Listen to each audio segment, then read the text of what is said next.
SIR 2026-এ final voter লিস্টে যাদের নাম আসেনি তাদের জন্য সাপ্লিমেন্টারি লিস্ট প্রকাশ হয়ে গেল।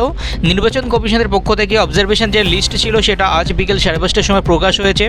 আপনি সেটা দেখার জন্য আপনার গুগল ক্রোম থেকে বা যে কোনো ব্রাউজার থেকে সিইও ওয়েস্ট বেঙ্গল সার্চ করবেন। সেখান থেকে যে প্রথম ব্রাউজার আসবে বা এই ওয়েবসাইটে ডেসক্রিপশন থেকে সরাসরি এই ওয়েবসাইটে যাবেন, যে এখানে অবজারভেশন লিস্ট দেখতে পাবেন। কিংবা আপনি যদি ডিরেক্ট আপনার ভোটার নাম্বার দিয়ে সার্চ করতে চান তাহলে আপনার গুগল ক্রোমে যে সার্চ করবেন ভোটার লিস্ট সার্চ করলে ইলেকট্রিক রোলের যে আপনার প্রথম যে ওয়েবসাইটটা আসবে সার্চ ইন ইলেকট্রিক রোল, এখানে ক্লিক করবেন।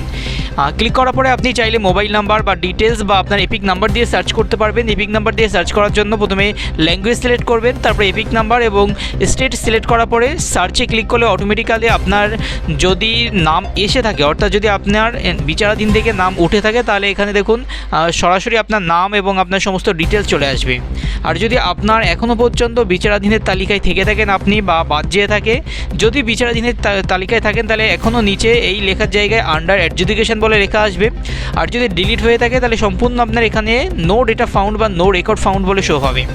আর যদি আপনি পুরো আপনার লিস্ট, আপনি যে পুলিং বুথে ভোট দেন সেই বুথের যদি সমস্ত লিস্ট ডাউনলোড করতে চান তাহলে আপনি ভোটারের সাইটে ঢুকবেন। প্রথমে গুগলে যেয়ে সার্চ করবেন ভোটার, করলে যে ওয়েবসাইটটা আসবে সেখান থেকে আপনার প্রথম ওয়েবসাইটে এন্ট্রি হবেন। সেখানে ঢোকার পরে আপনার ডাউনলোড ইলেকট্রিক রোল এখানে ক্লিক করার পরে আপনার সমস্ত ডিস্ট্রিক্ট, আপনার বুথ থেকে শুরু করে আপনার স্টেট সব কিছু সিলেক্ট করার পরে আপনি A to Z step by step করলে সমস্ত পিডিএফ ডাউনলোড করতে পারবেন। এবার আপনারা যারা অনেকেই আছেন যে পিডিএফ ডাউনলোড করতে পারছেন না বা আপনার লিস্ট দেখতে পারছেন না, সেক্ষেত্রে আপনি হোয়াটসঅ্যাপে এই দেওয়া নাম্বারে যোগাযোগ করতে পারেন, আমরা সমস্তভাবে হেল্প করব। আর যাদের ভোটার ডিলিট হয়ে গেছে এই লিস্ট থেকে, যাদের প্রথম লিস্টে ডিলিট হয়ে গেছিলো তারা সিইও বা ডিওর কাছে অ্যাপিল করেছিলেন, অনেকের ক্ষেত্রে ডিরেক্ট তারা 6 নম্বর ফর্মও ফিল আপ করেছিলেন।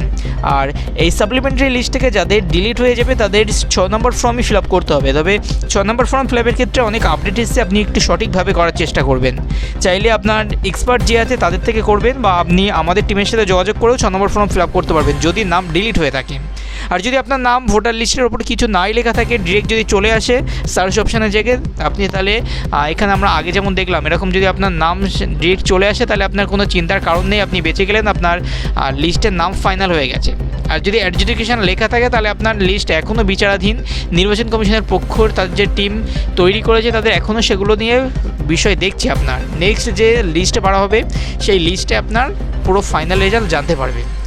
ভোটের আগে এখনও একটা বা দুটো সাপ্লিমেন্টারি লিস্ট আসতে পারে, তারপরে যে ফাইনাল লিস্ট প্রকাশ হবে।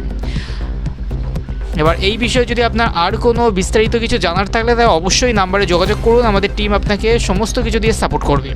ভিডিওটি দেখার জন্য ধন্যবাদ। এই ধরনের ভিডিও পেতে এবং সমস্ত আপডেট পেতে এখনই আমাদের চ্যানেলটিকে সাবস্ক্রাইব করুন।